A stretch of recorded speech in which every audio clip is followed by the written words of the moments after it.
When God came to Abraham in Genesis 17, he revealed to Abraham that he was going to be the father of many nations. This is when God reveals his covenant to Abraham. But along with the covenant, God made sure that Abraham knew that there were basically terms and conditions that came along with that covenant. So with the covenant, it basically showed that those that were connected to the lineage of Abraham would be blessed. And maybe some of you are wondering, why Abraham? Why did God choose him?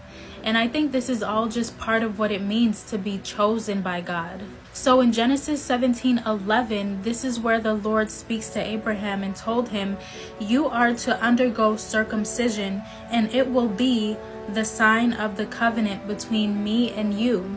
He basically let it be known that those that did not do the circumcision would not be part of the covenant. So they would basically be excluded from the blessing.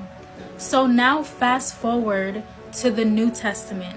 This is when the Apostle Paul came onto the scene, where he was teaching the children of God, and he was reminding the believers that they were no longer living under the law, which was the case during the times of Abraham, which was why they had to physically get circumcised.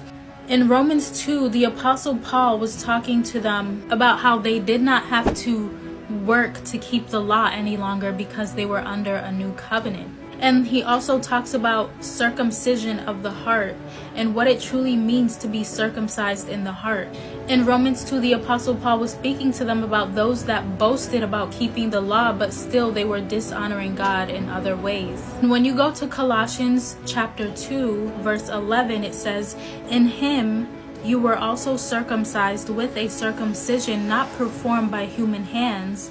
Your whole self, ruled by the flesh, was put off when you were circumcised by Christ." Now he's speaking on the inward thing, the inward work that was done.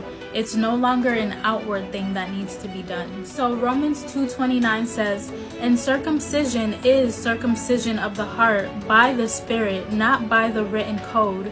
Such a person's praise is not from other people, but from God."